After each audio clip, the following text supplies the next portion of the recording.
All right, welcome to Down Under Football Crew. You know what time it is. Monday evening, Sydney time, of course. Monday morning, in UK or in the African region as well. I think it's afternoonish in Asia, and quite possibly very early in the morning in the United States sort of region. So wherever you guys are, hope you guys have been having a fantastic day and. I can assure you, we're going to have a very, very good show today. As you can see, we've got a newbie, RJ. His cousin is here. I don't know what's going on with RJ. But before we do that, Scott, my man, the Mo is out of control. Yeah, mate, it's kicking off quite well. My fundraising efforts are going brilliantly. I crossed the $800 mark tonight.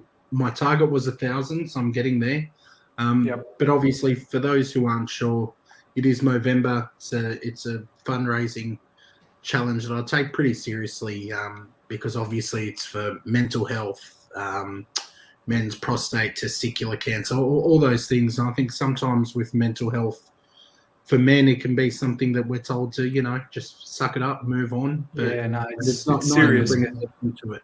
Absolutely. No, it's serious, absolutely serious. Scott, do you want to share a link or anything where people can donate? And I'll probably pin it as well. Anyone that's interested to donate anything to Scott's cause, which isn't just Scott's cause, it's a cause for all of us, to be honest. It's our cause. So, sure is. As soon as Scott drops that link, I'll put it on I'll pin it, and then whoever wants to donate anything for this brilliant cause, do so. We've got Ibsy in the live chat. Really, really good to see you, my man. Quality stream, lads. We've just started, so hope you can stick around. Hopefully it is quality. I'm pretty sure it will be. And I will definitely give a shout out to everyone that's tuned in. Let me know where you guys are tuning in from. It'll be really good to know. RJ, my boy, tell me the backstory. What happened? Well, I was getting prepared for my debut appearance on Chelsea TV, and I was thinking, I've got to look nice and clean. I said, I like the look that I had. I'm trying to be nice and flash, and we're going through the motions, and I was getting thinner and thinner. And, I said to my wife who was doing it, she went a bit thin. I said, you know what? Let's just dial the clock back a little bit. And we went back old school. And I thought, you know what? There's actually a face behind there. So already you can't see it, but it's about a day or so. But I rubbed my fingers across my face, and I can already start feeling the hairs coming back. So it's gonna come back. The good times don't roll with these things, so we'll just play it by ear for now. Yeah, man, it's gonna come back in no time. But it's just, I was blown up as soon as I saw some of those pictures on Twitter. I'm like, it's been a few years now. Yeah, I was like, is that RJ? Wow. By the way, before we get the show rock and rolling, tell us about the experience for Chelsea TV. It was good fun, man. Incredible, man. Yeah, it was. So I got invited on to the match day live show, which was the pre-match, the halftime talk, and of course the post-match show at the end, the pulse. And went for a couple hours in the end, and it was just a really involved experience. Got to share some of my backstory, why I followed the club, the supporters club here in Sydney, and give a little bit of a background in terms of the preview of the Leicester match, and talk tactics during halftime, full time, and it was just all sort of things. The topic kept coming up. So it was just a really phenomenal and humbling experience all around. And they invited me to come in on the studio when I go over there someday. So I said, I'll definitely hit you up on that offer. But for now, it's just try to live in the moment and make the most of it. Brilliant, man. Brilliant. Now, that was incredible. One of our own Australian, Premier League Chelsea fan and Chelsea TV. It's massive. So kudos to you, RJ. And I hope, you go back again and again and again and represent all of us, which is brilliant. Ladies and gentlemen, before we start, I always want to give you guys a shout out. Justice, thank you so much for being here. Frederick is here. Good to see you. Prashant, good to see you as well. Rakesh, Lexa Rooney, obviously Ibsy is here. London Blues Sparks here. Prashant again. We've got Advaita Sharma. Thank you so much. Arsenal Humboldt. We'll definitely talk about all of that. To every single one of you guys, smash the like button, number one. And if you're here for the first time, subscribe. Check out the boys, as I always say, their YouTube channel. Link in the description. Please, as many as you guys, are going to be tuning in, go on and subscribe to their channel. It's a Football Thing podcast. They do a madness over there as well on a regular basis. So please follow them. And also, you do want to stick around after the particular show. I have another premiere that's lined up straight after this, just like yesterday. Something I really wanted to talk about, which is flying around in social media, which is about Chelsea playing boring football with 5 at the back, sometimes even 7 if you include the double pivot. So I've got a video. It's a short video for about 15 minutes where I talk about this particular situation, a bit of tactical stuff as well. So you do want to stick around straight after this particular stream, which will then lead on to the premiere. So make sure you guys stick around for that. Let's get the ball rock and rolling, ladies and gentlemen.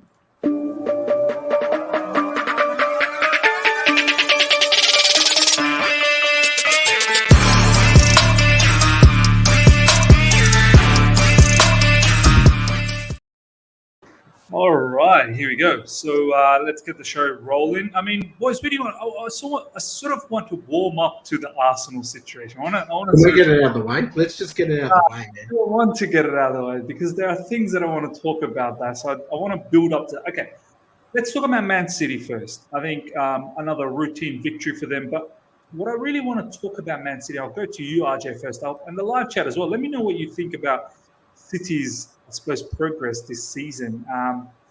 RJ, they're doing it without KDB. They're doing it with some key members.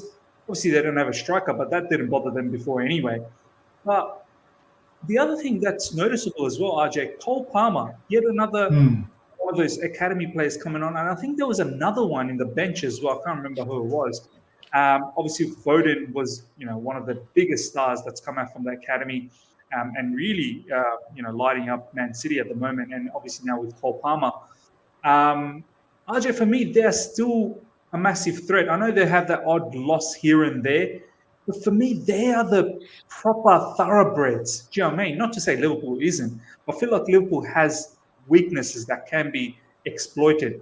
Whereas City, my days, if they really want to blow you off the park, they can blow you off the park. I mean, what's your thoughts on City, my man? Yeah, I had very similar sentiments, Miz, and I said it to Scott and Rob, our other co-host on It's a Football Thing podcast. But for us, my comments were about City. They are a team who can turn it on and off like a radio, and their biggest threat is themselves in terms of their ability to maintain the rage, and also because we know that they are going to dominate possession 99 times out of 100, probably 100 times out of 100, to be honest with you. It's just really about, g'day Taryn, for them trying to come up with a solution for when the resistance becomes really difficult to penetrate. So against Everton, the boys and I, we all picked an easy win for City, and no surprise, it turned out exactly to be that way. They just passed teams into domination and submission. And the quality of the goals, the first couple in particular, that Cancelo out-swinging ball, first time finish by Sterling. You think about your defensive structures in your training. Everton were doing a reasonably good job keeping things compact and very disciplined, but there's only some things you can reasonably block. And that was just a really high-quality moment of play. And you've just got to, as the opposition, take your hat off and applaud it because it's just a brilliant move. And that's why they are the quality and the caliber that they are, because they can produce those star moments. So for me, City are a team where they're going to be there or thereabouts. I predicted them at the start of the season to actually win it because of the consistency that they do have. The striker situation is interesting because I still think if they bring a prolific striker in, it does improve their chances. Yeah. But the fact that they've worked under the Guardiola system for so long now, players are pretty much interchangeable there. And provided that the defenses that they come up against don't play their best performance, they are more than likely to be able to find a solution to break them down and capitalize on those good chances. But overall, very difficult team to beat. And I wouldn't call their style of football super attractive, but I'd call it super effective. And that's all that matters at the end of the day. Oh, man, definitely super effective, but at times super attractive as well. There's no doubt about that. Yeah, a bit of both. A bit of both, to be honest. But yeah, there's a lot of efficiency. There's no doubt. Cancelo, what a he's just getting better and better from last season, to be honest. It's just something else. And I saw a tweet the other day, someone put out, apparently he was a swap with Danilo, with Juventus. I mean, is that true? Is that how it all happened?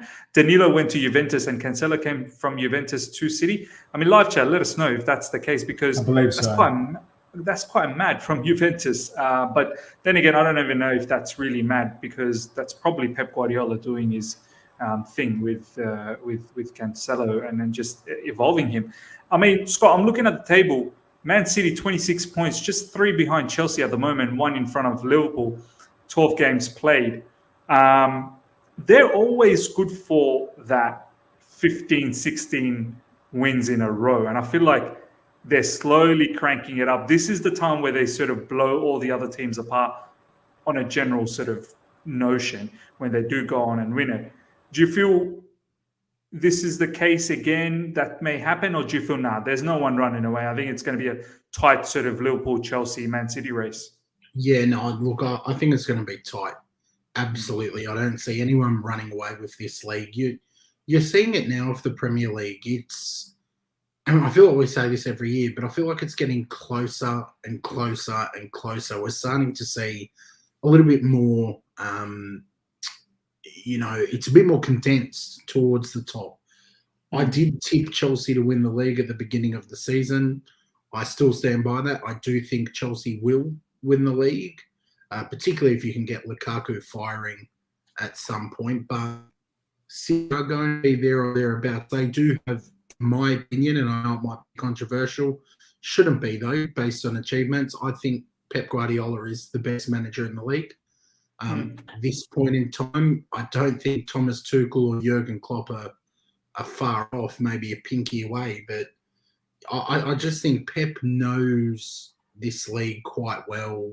He's got a good track record. Even last season, we kept saying, they don't have a striker, they're going to collapse. They don't have a striker, they'll collapse. And look, they managed to, put in some good form. So I can the thing about Pep, Scott, is that in the long run, when it's league competition, it's so difficult to stop Pep, because I think he's only lost a couple. I think he's only lost a couple of actual domestic campaigns ever since he's walked in the top flight management. That just shows his consistency over those longer campaigns. But go back to you, Scott.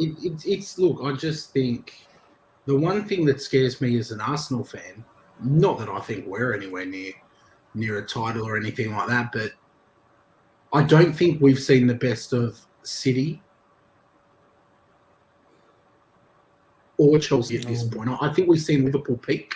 I think Liverpool have shown us their best, and the African Cup of Nations will be a massive hurdle. But I don't think we've yet to see the best of Chelsea or City. So I'm curious to see, once they both hit that next level, who really shines there. Because I think Chelsea need to unlock Lukaku. You can't keep relying on your wing-backs to be banging in the goals. It's not sustainable for the whole season. But I'm watching that, open-eyed and very curious. Because 2 top-quality teams, top-quality managers, it's going to be exciting, boys. No, 100%. No, you're right. I mean, City, with us, as you said, you can't be relying on just wing backs. Lukaku, there has to be a time where he clicks. I've got no doubt about Lukaku will be clicking very soon. He's so determined. The determination itself should be more than enough. But I don't know about the wing backs, whether it's sustainable or not. I think the way we play, it's so conducive of them getting into the box and getting those chances. It will be sustainable because we are creating those opportunities for them as well. So, and both our wing backs have such great shooting techniques. I feel like they're going to score even more goals, but we'll get to Chelsea definitely. But this is a particular comment I really, really like. Thank you so much for the comment earlier. Wesey, Miz, I think the difference between us and City is that Chelsea can go 21 games undefeated, while Man City can go 21 wins in a row. This is the thing I've always had a bit of issue with when people say, oh, but that manager went 21 or 30 games undefeated. Undefeated has the mixture of draws in it as well. So we need to make sure, what is the percentage of wins and draws. And this is the thing, because Man City, I believe, last season did something about, exactly like that, 21 games winning streak. That included, I think, domestic cups and Champions League games. I think so. So I could be wrong. Maybe it is Premier League. I don't know. Let's move on to the next particular team. Let's talk about Arsenal. I think I'm quite warmed up now. It's time to talk about Arsenal. Scott, I'm going to go straight to you, man. I watched. It was so late, right? I mean, or so early because we had the Chelsea game, and then I stayed up till about 20th minute, and then I just couldn't anymore, and I had to go to bed. I was just way too tired. I woke up in the morning, and I was not surprised. Because deep down I kind of felt that's what's going to happen. But I want to ask you, Scott, were you surprised with the scoreline? I mean, with Arsenal's sort of comeback after the first 3 losses, there was some sort of momentum. Did you think it was going to be a 4-0? Let's be honest. 4-0 is a bit of a pace.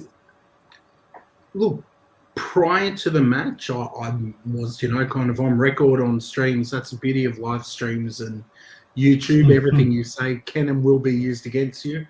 I did say on our stream that I wasn't expecting a blowout. Now, when the first 2 goals went in, both on the back of individual errors, which, look, the best players in the world can make individual errors and get little things wrong that normally they get right. Yeah. But I think we panicked. We just showed an immaturity, which I would expect of the team with the youngest, kind of average age in the Premier League. We conceded the 2 goals on the back of individual errors, and then we just panicked. We capitulated there. We wanted to go and push for the game. Liverpool then struck us with pace and got us on the back foot. It just wasn't that mature, balanced performance that Arsenal have shown over the last 10 games. So for me, I put out a tweet saying I'm keeping it in perspective. There are a lot of fans who had said nothing for 10 weeks because we've been winning and who came out saying Arteta out, Arteta's a failure. Look, he's shown improvement. We are not going to be the only team that Liverpool tonk this season. They've already smashed many teams. It was uncharacteristic. It was on the back of individual errors, which managers can't control. And then we panicked and made silly mistakes. To me, it's an immaturity. It's not about quality because we've shown an improvement in quality. We're not where we are on the ladder because we have no.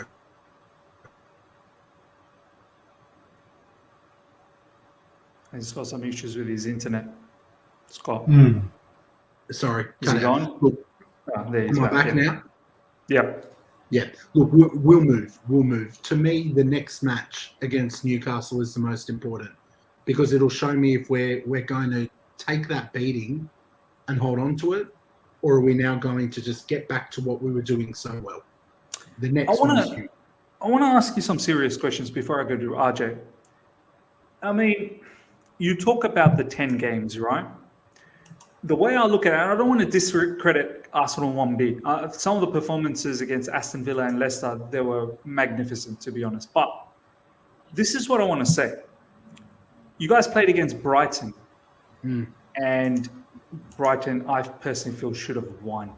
They played so good that particular game. I mean, you could probably think maybe they didn't deserve to win or whatnot. Draw was an even result, but I felt they were probably a better team on that particular day. And that's Brighton. You guys played Crystal Palace. And Crystal Palace, once again, deserved to win that game. You guys got that draw right at the end. And now the Liverpool situation, right? What I'm trying to get to is that both Brighton and Crystal Palace have been really good this season so far. Leicester, the team that you guys beat, the team that we beat, they've not been good at all this season, right? Let's be honest, they've not been good. And once again, I'm getting to the point mentioning that I'm not discrediting Arsenal, but I just want you to think a bit deeper as to what I'm trying to say here. And then you played Aston Villa, who ended up sacking their manager as well, so they weren't actually playing that well, to be honest. My question to you, Scott, is I know you've said from the beginning of the season, the expectation isn't top 4 for Arsenal. God, no. But we got into a situation in recent weeks that, could they? What has this particular situation now with Liverpool sort of, are you still believing that with Arteta, there is going to be some sort of, whatever it is, I don't know, 5th or 6th this season, then it's going to be Champions League, then one day a Premier League, title run. I mean, is that the vision? Do you get that? Because personally speaking, I feel Arteta is in that same block with Lampard, Solskjaer. He's maybe a little bit better in terms of that tactical know-how. I don't think he's any much better as a manager and all of that, all the other facets. I just don't think he takes Arsenal to that top echelons of football where you guys used to be once. It's a tricky thing because, I mean, if we all had our magical crystal balls, we'd be able to see and make clear judgments. But all I can speak of is what I've seen.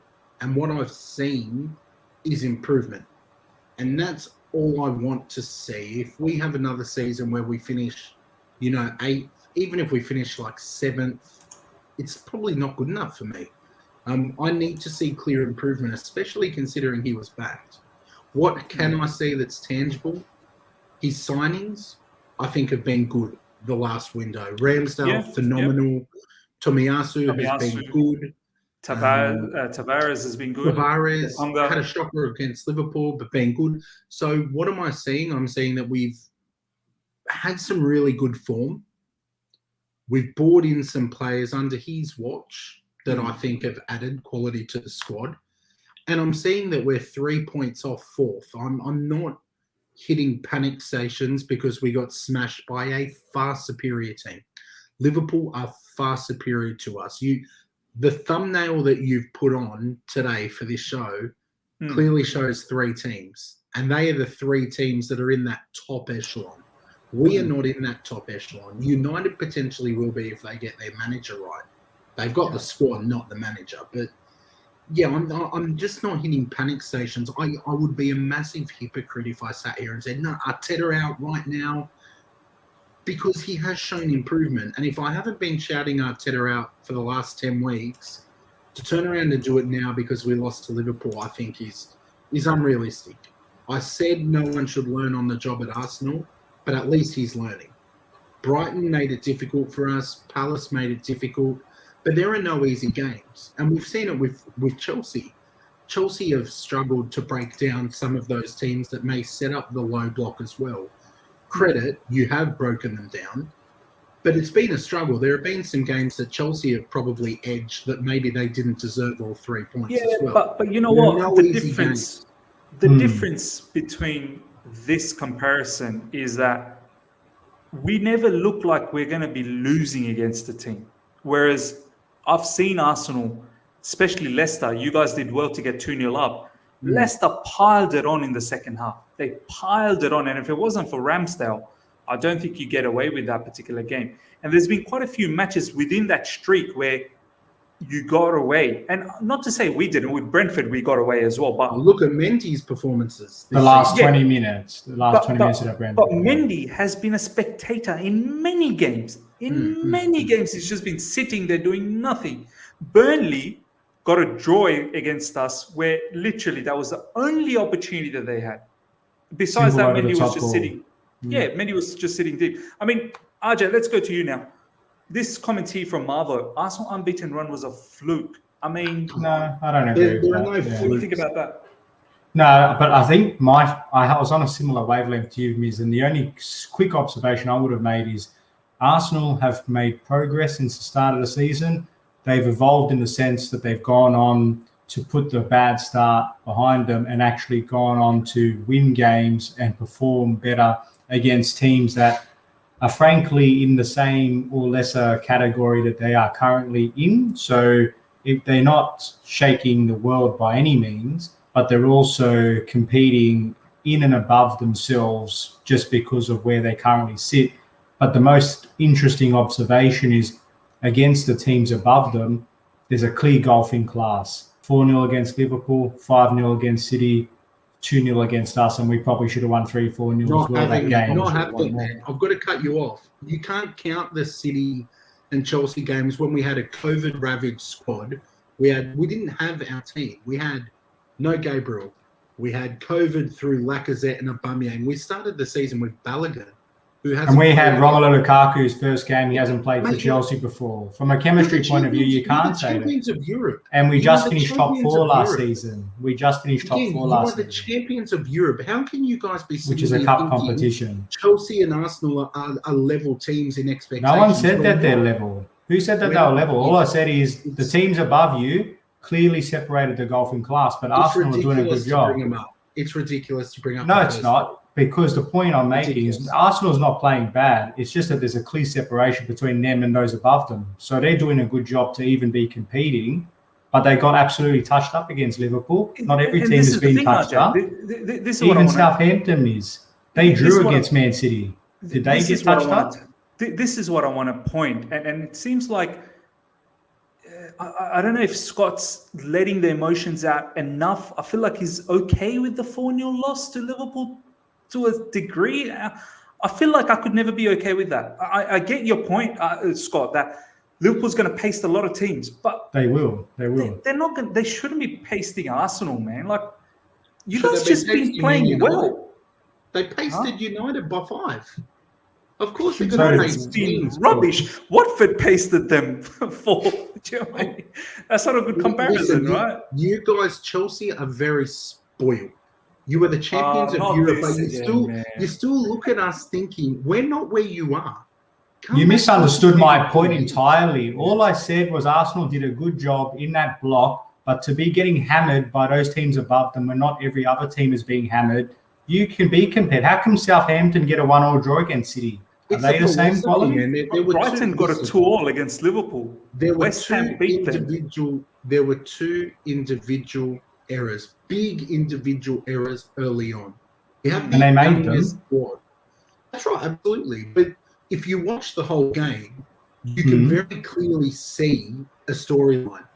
2 errors, young squad panicked and still tried to attack, and then got punished on the break by a Liverpool that were confident, who were fired up because there was a touchline fracas between Klopp, who is iconic, and Arteta. They had Anfield, they had a pump up, they were pumped, and there were individual errors. It's an outlier. Now, if we go and lose the next 3-4 games, yeah, maybe I'll buy into this conversation, but I'm not buying into the conversation when I watch the game.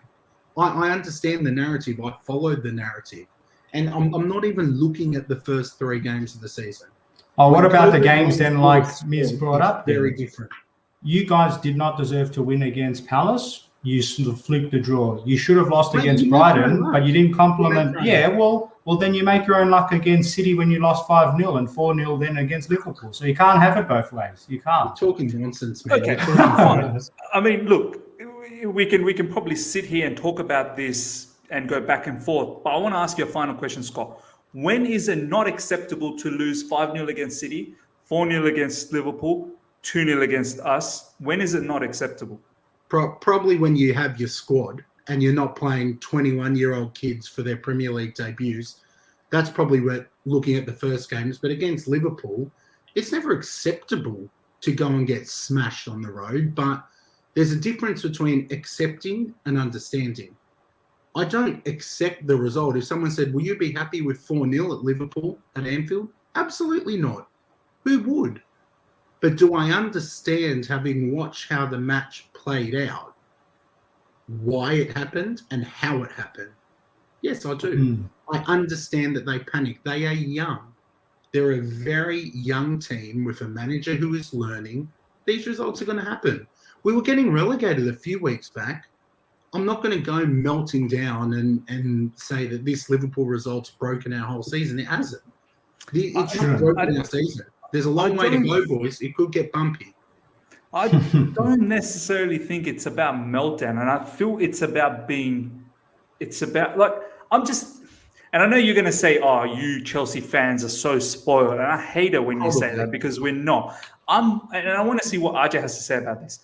I just feel like had I been on your shoe, Scott, I would be seriously thinking, is Arteta actually a manager that's going to make Arsenal a super powerhouse again? And I have massive doubts because this is that guy's third season. Lampard, as soon as we found a sniff of a situation that he's not the right guy, we got rid of him. And this is not about being spoiled. This is about knowing when to make the right decision. That's what I feel.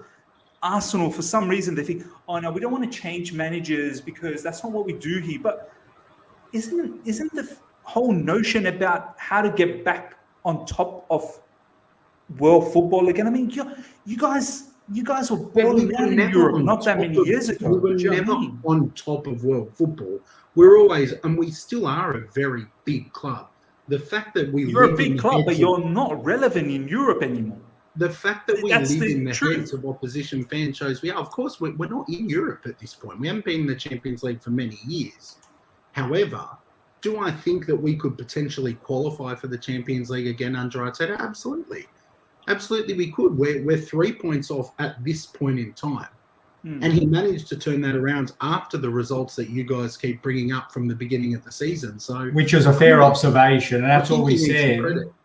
Yeah, of course they deserve credit, but the point was just a factual point is that there's a clear golfing class between not just Arsenal, but the top three and everybody else at the moment, not just Arsenal. So they're doing a good job to even be where they are. But to separate the gap between where they are and the top three, there is still a fair amount of improvement. I think that's a fair statement to make.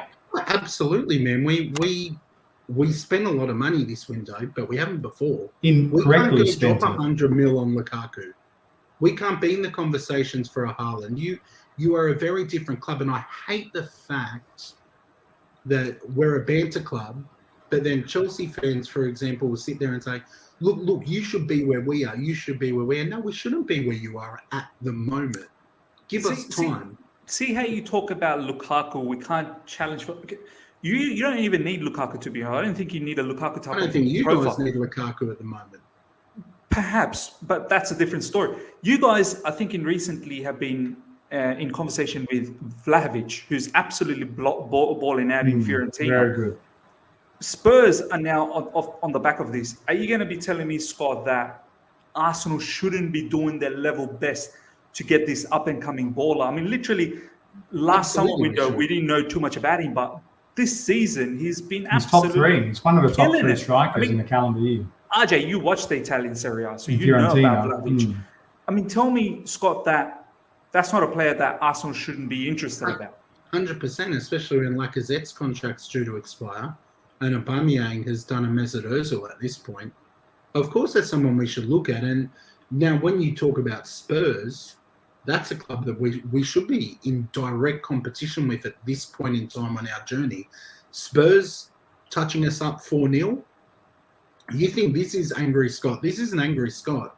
This is frustrated Scott. You want to see angry Scott? If we lost 4-0 to Spurs, that's when you'd see him. Because Spurs, to me, we're on a very similar level at this point in time. So, yeah, I just think the fact that, we're using those beginning results is not where we should be.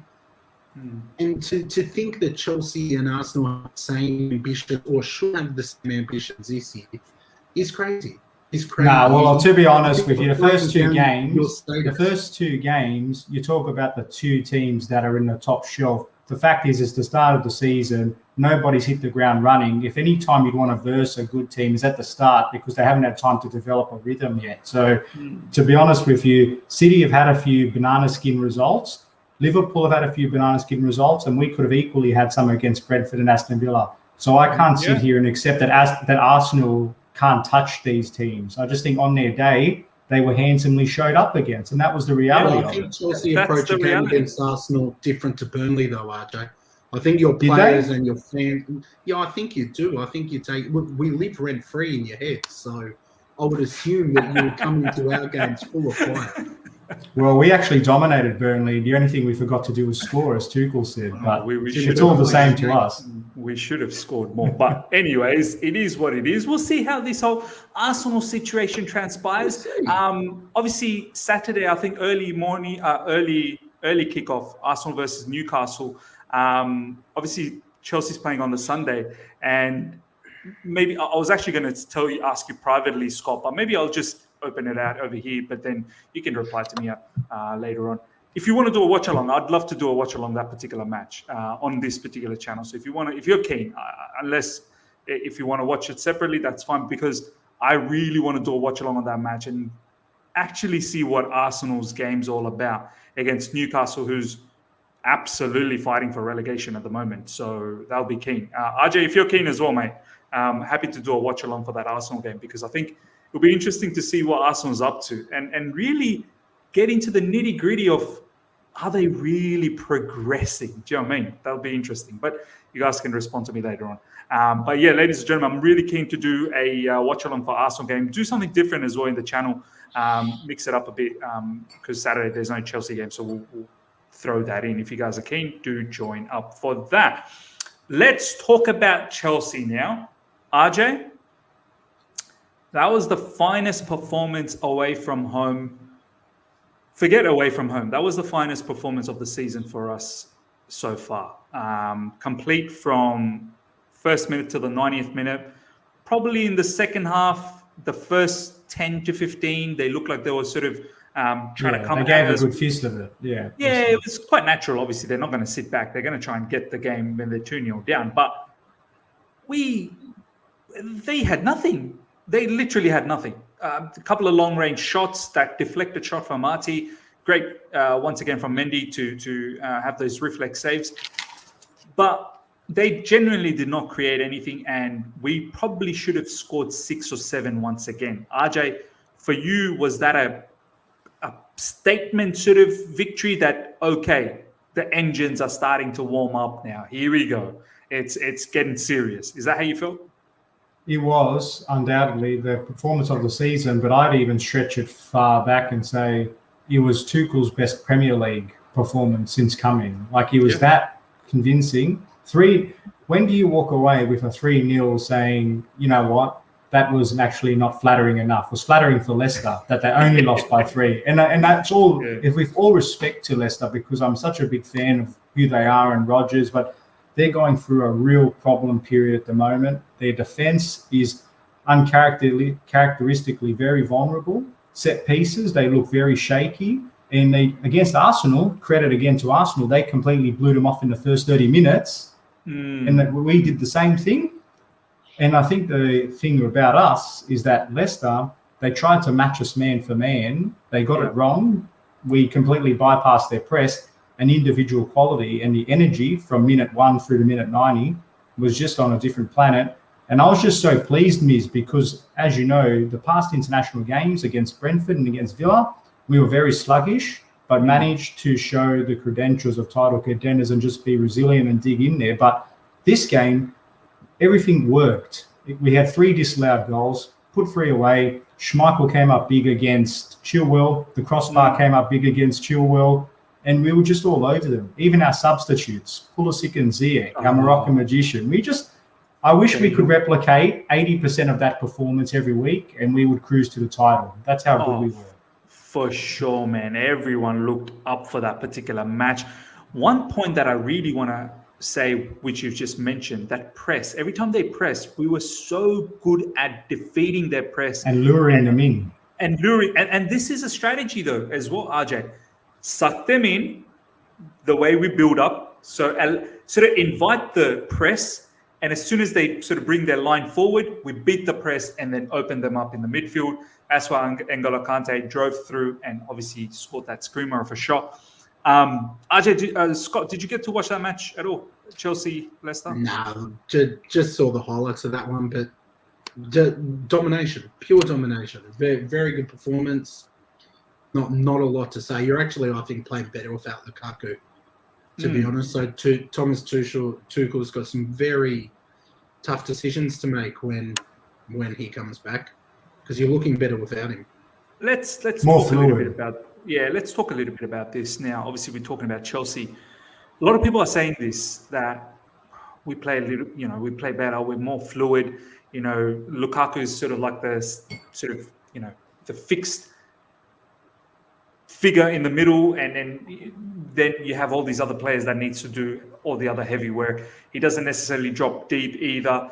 Whereas when there's the fluid front three, they all sort of mix and match, go wherever they want to go. Sometimes you see Callum on the right side, sometimes Callum on the left, sometimes Callum in the middle. Sometimes Ben Chilwell against Leicester was the false nine. He was the furthest one, into the box. But when it's Lukaku, it's not necessarily that situation. But Lukaku is such a lethal striker. I mean, Scott, do you feel Lukaku is not smart enough to adapt to that situation, or we're not smart enough to make sure somehow to fit him into the situation? Because there's no better finisher than Lukaku in our team at the moment. So surely there has to be a time where we've got to get the balance right with Lukaku, right? Look, I think I don't know if it's a question of him being smart enough. I think he's certainly smart and talented enough, but it will take time. It will certainly take time to adapt to this league. It didn't happen at United. I mean, he still scored, but not quite his Inter Milan form. But I think with time it'll come. But the thing is, do you now want to risk taking that time by giving him the minutes he desperately is going to need in Thomas Tuchel's system? Or does Thomas Tuchel sit back and say, you know what, we're top of the league, we have no margin to be kind of mucking around with it? Do we keep the team going the way that it is because it's buzzing at the moment? It's going to be so hard to bench a 98 million player. Do you know what I mean? Like, and to be honest, but also I think the thing that's missing here is the fact that even in that forward position, boys, it's not as if the substitute Havertz has been blowing them out of the water either. So that's the thing. You know what I mean? I think the fact is we're playing so well collectively. The back three are moving the ball quickly.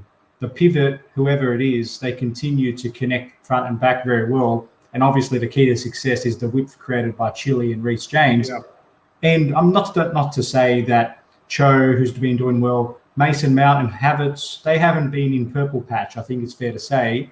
They are, like I said, more fluid doesn't mean necessarily more effective. But I think the thing with Lukaku, and Scott, I said spot on before, because it's about taking time to adapt. The problem is he got injured as he was slowly starting to figure out the way we play, and that's setting back a little bit. Now when he comes back into it, I think he'll have a bit more understanding tactically of what Tuchel's wanting from him, and it'll be up to both the team helping to elevate and use his strengths, but equally he needs to come to the party as well and play to the way that which we collectively play, not just to suit him. So it's a bit of a two-way street here. The good thing for us is if he does start, because like you said, Miz, 98 million, it's an expensive toy to put on the bench. If he does start the majority of the games because he's fit and by some chance he's not positively impacting the game, we do have the ability to rely on the squad depth. It's not working, Kai, get on the field, because that's going to work for us and it has done before. So to me, it's a problem on one hand, but I'm not concerned because I know without him, the good times keep rolling. We can still manage. Exactly. I feel like your team is much more. I'm not talking about the Leicester game specifically because, like I said, I really only saw the highlights. But I feel like with Havertz playing up top and then dropping back, it's almost a little bit more like them watching Man City. You know how obviously Man City don't have that main focal point up front. Correct.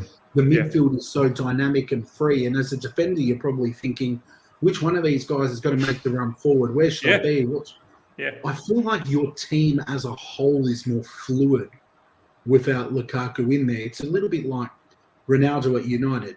You know that he's the focal point of the attack. The ball at some point has to come through him. So if you have someone marking him tightly who can do a job, you know that you can cut off the attack at the point where he receives the ball. With Lukaku, I think it's a bit the same. He is sensational at holding the ball up, and I'm a massive fan of Lukaku.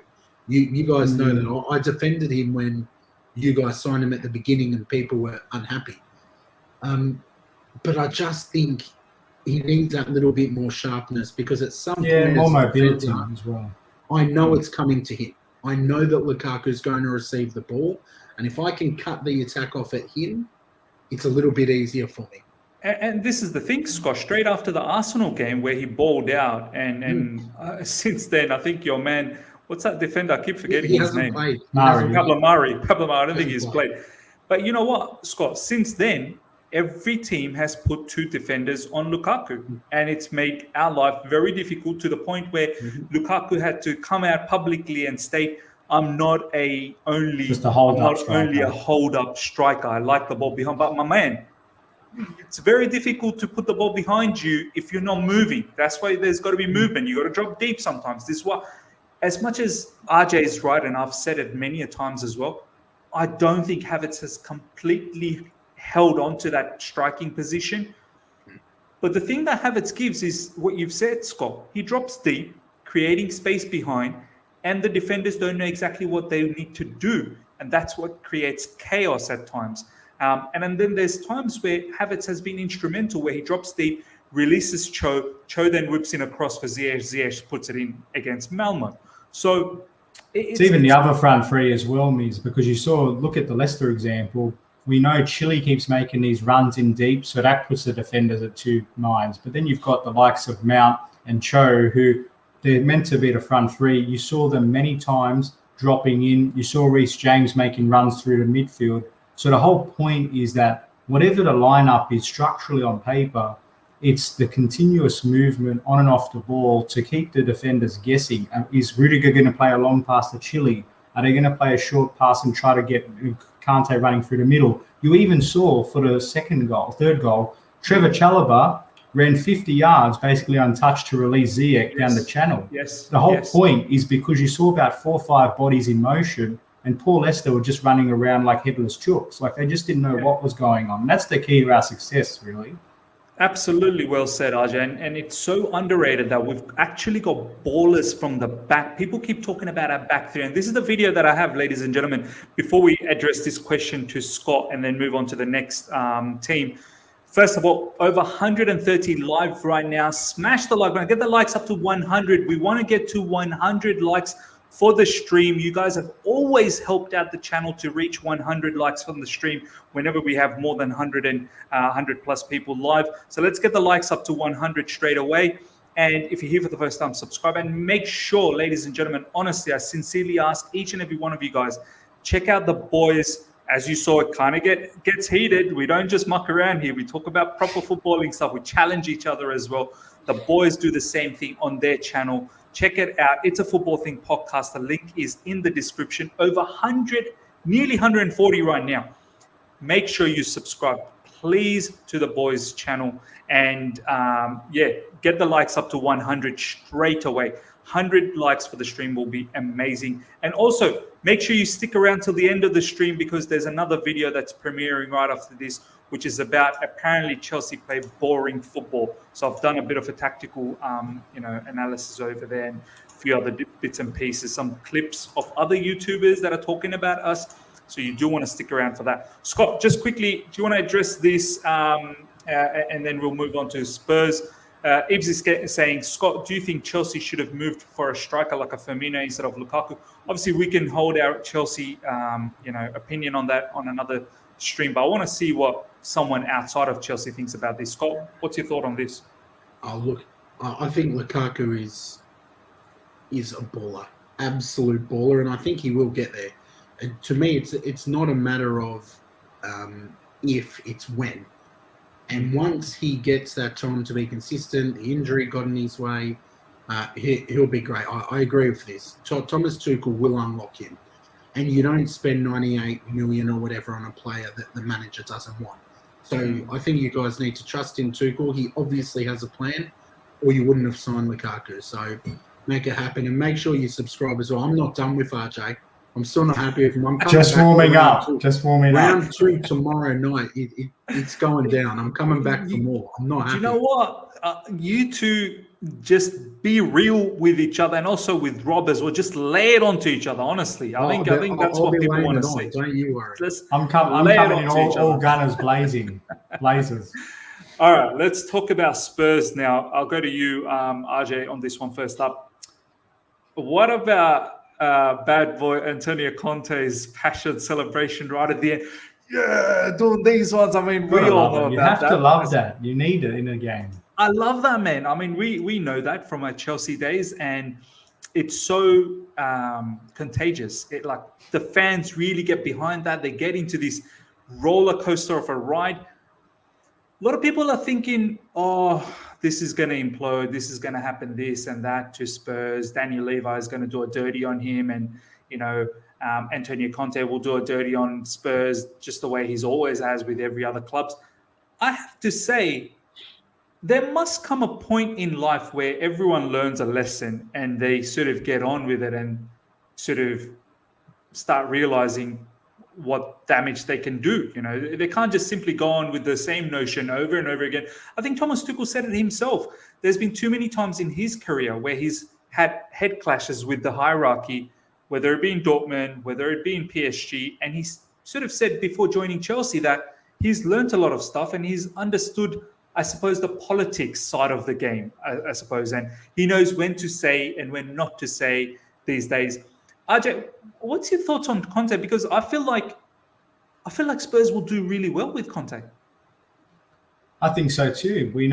I know there's a saying, a leopard never changes its spots. And I understand that to a degree. But at the same time, the track record is he has demonstrated success wherever he goes, particularly from a domestic campaign perspective. So even though I foreshadow a journey one day where he does, yes, and absolutely, you need to sign up to our podcast to get Pablo because he's there giving us all the hot tips. But for me, Conte, coming back just quickly, is even though he'll probably likely end up tearing the hairs out of the poor Tottenham Hotspur fans and Daniel Levy, but in the meantime, he will improve them. It's just what's the degree of that improvement going to look like?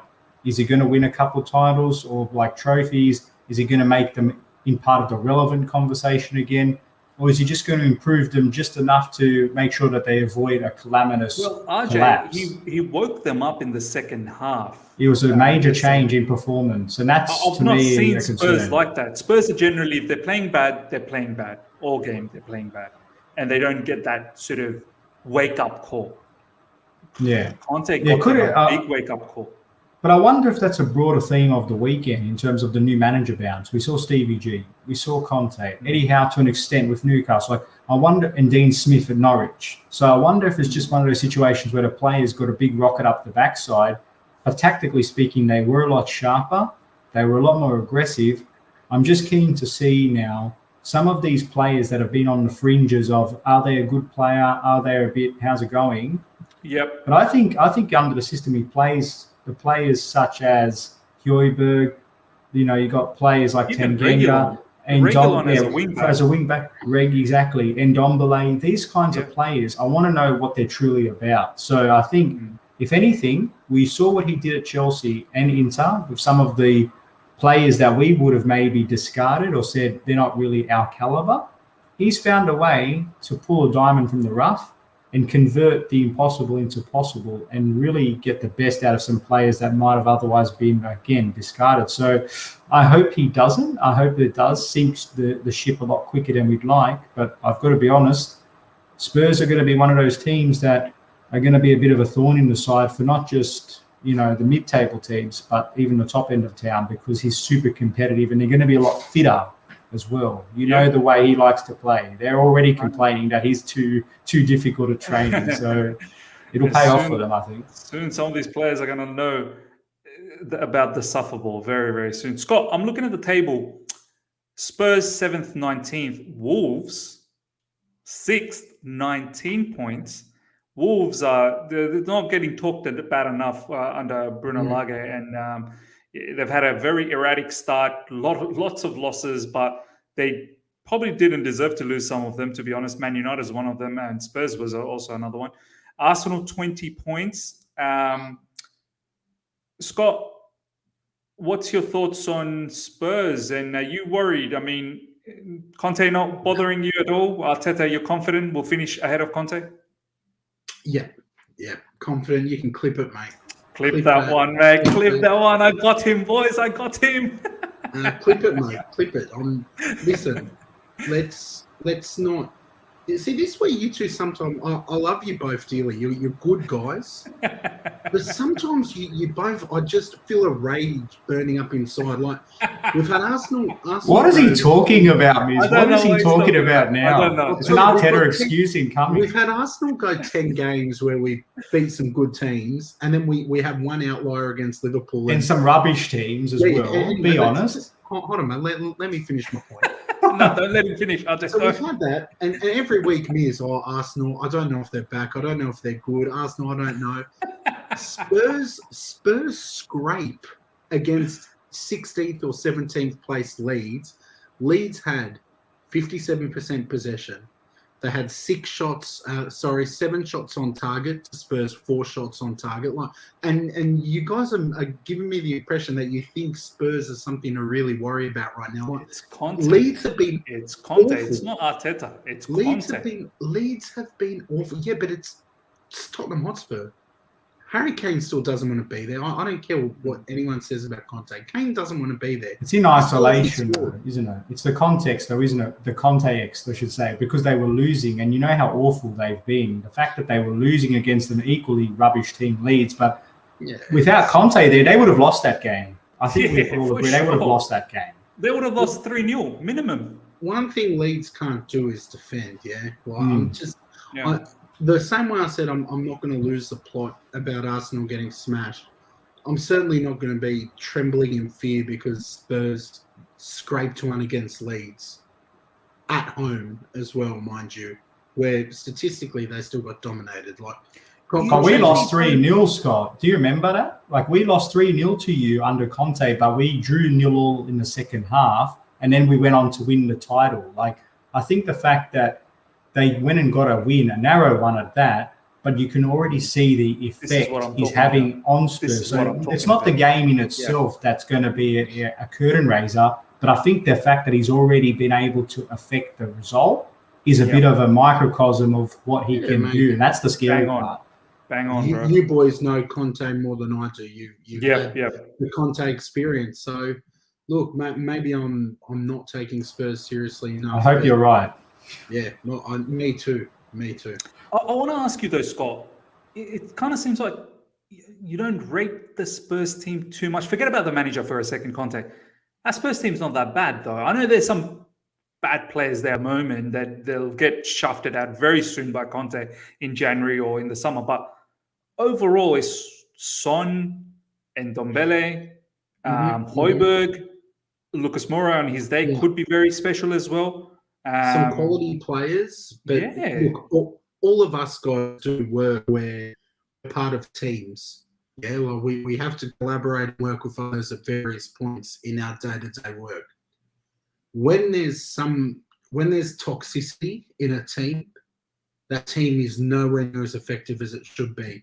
Now, Spurs go and sell Harry Kane in January for 100 mil, and then they do an Aston Villa and they go and reinvest that in signings that Conte wants, you're going to hear me speak very differently, but they should, hopefully for them, have learnt from the mistake of keeping Harry Kane. They need to cash in on him if they want to be meeting whatever their aspirations are. He's not there. His head's not there. His heart doesn't seem to be there. They've got to fix that. Because it doesn't matter who's in the team if the team is a toxic and unhappy place. Do you know what, though, Scott? He better wake up because no team's going to come for Harry Kane in January or even in summer. He better wake up.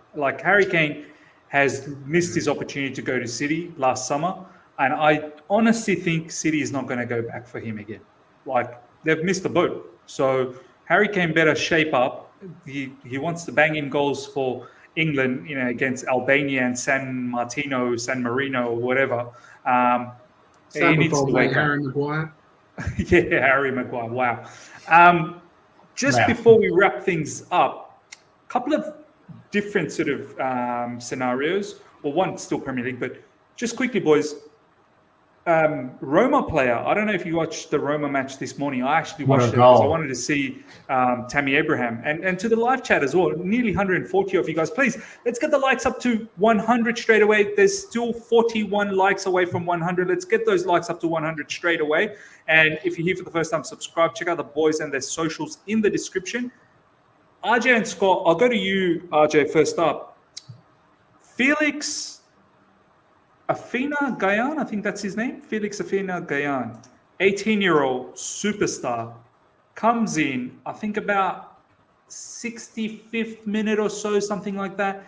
And straight away I saw the impact. I was watching and I was like, who is this kid? Just running, direct, pretty much control. Like, he wanted to be the star. Do you know what I mean? I was like, whoa, who is this? Because I actually I was watching it for Tammy Abraham. I wanted to see and I saw the same issues that we saw in Chelsea with Tammy. And I don't want to be too critical. I mean, it's just the one game, but we'll see how Tammy goes, because recently Mourinho said to Tammy, you need to be more of a monster. You need to be more of an aggressive person. You're too much of a nice guy. And I saw a bit too much of a nice guy again against Genoa. You know, just getting bundled over by defenders, just too easy to getting bundled over, not technically sound as well. But this guy, Felix Afena-Gyan, supreme first goal as well. Great finish. Henrik Mkhitaryan laying the ball and then one touch, boom. And the second goal, he picks up a second ball from midfield, has one glance, sees the keeper slightly off, boom, crashes it in. For the first goal, he scores the goal and he runs straight to Mourinho, gives him a hug. And later we got to find out that he apparently asked Mourinho, 800 euro boots. You need to give me that shoe that you promised. And Mourinho said, I'm going to have to buy him. I mean, RJ, is this a particular player we need to just keep a tab on, see what's going on, this Roma superstar?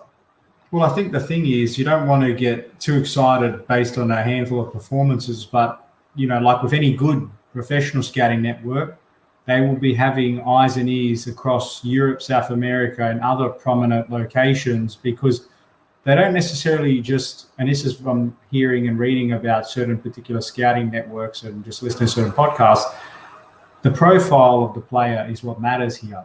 And that's why a lot of academy institutions they set up, where it's not necessarily about replicating what the first team philosophy is, but really just trying to make sure that you have depth across key positions to play a certain style. But for us, I think it'll be about we are lacking hypothetically in the left forward position. Let's put the feelers out for 4 or 5 reasonably priced left forward type players and work out which one takes the bait at this particular price. So he would undoubtedly be one player amongst a handful of others that I know that we're looking for. And the same thing with the midfield situations, like with the Chilwells and the Rices. So because it's just like any good business model, boys.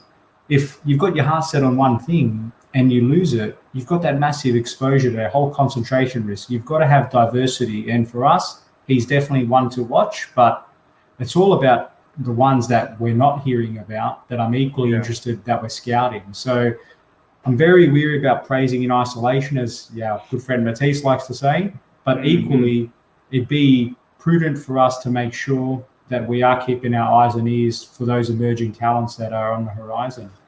Scott, have you seen this particular match early this morning? Have you seen much of Felix? I mean, this is the first time I saw Felix, and I'm just saying it was quite impressive the way he came on and controlled. And we've watched enough football now, Scott, to at least make a judgment who's technically sound and who's not. Like, I always knew Tammy was never technically sound. He was a good striker, just not technically sound all the time. Aerially, he wasn't sound. But this Felix Afena-Gyan, as soon as he came on, pace. I saw a lot of pace.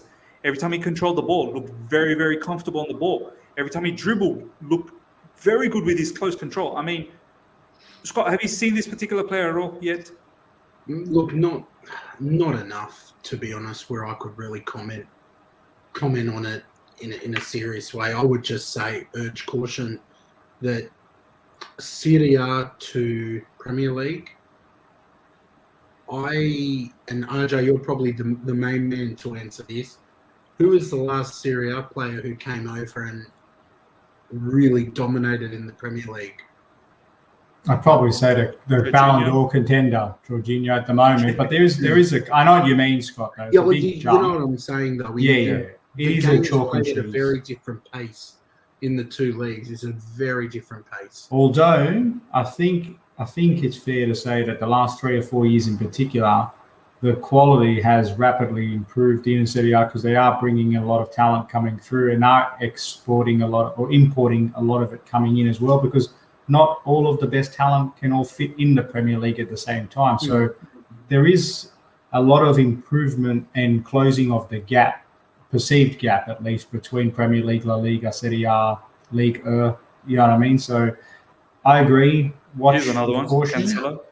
Yes, he's but even from Inter to Juve to thing. But yeah, there is a fair few good ones that have been watched. It's just, again, it depends on what is the type of profile that Chelsea need at the moment. We aren't the best at the moment offensively, but I still think that there is still enough star power there for now to really treat this as a watching brief. No, 100%.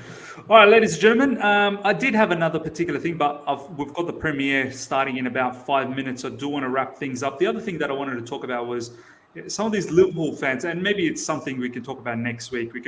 Some of these Liverpool fans, they talk a lot of schmack, honestly. They're comparing how Salah has got 11 goals and Chelsea's entire attacking force has got only 12 goals. But they forget the fact that only indicates one thing, that you're reliant on one player. And we're not reliant on one player. So when 15 your different Salah, goal scorers. when your Salah goes away for African Nations Cup, let's see where the goals are coming from. Let's see where those goals are coming from. Whereas us, even when Lukaku's injured, we've got a plethora of goals from everywhere. So you do need to understand that side. And there has to be a balance, you know. Defensively, we are so strong as well. And Liverpool, they're not defensively strong. They can be got. And this is what I expected from Arsenal. I wanted Arsenal just to take the game to them, but it is what it is. We'll see what happens down the track. Ladies and gentlemen, hope you guys have enjoyed this particular stream. We're only 33 likes away from 100 likes. Let's get to 100 likes. We still got 140 people live. So let's do that. Make sure you subscribe if you're here for the first time. We are now running wild to 9,000 subscribers, which is great. And the boys, please check out their YouTube channel. Straight after this, click the link in description, subscribe. The boys have got a show coming up, I believe, tomorrow. Is that right, boys? And we're on the road to 500, guys. So we'd do us a big favor if you smash that button for us. Please, let's do that, boys, honestly. And guys, stick around till the end of this particular stream, and this stream will literally direct you to the premiere. You don't want to miss out on this premiere. I did a short video on how some of the fans, rival fans, and even some pundits and managers like Pochettino saying Chelsea play boring football, defensive football. And I did a video on that because it needs to be done. So do stick around for that. Check that out straight after this. Literally in 4 minutes, it's going to start. Until next time, everyone, we'll be back on Monday. This particular crew, I'll probably have, I'll have the Juve preview later tonight, UK time, around 9 p.m. with Taryn. So do look out for that as well. Obviously, we've got Juve coming up in the Champions League, which is going to be a very, very interesting game again. All right, guys. Hope you guys have enjoyed this. Until next time, see ya.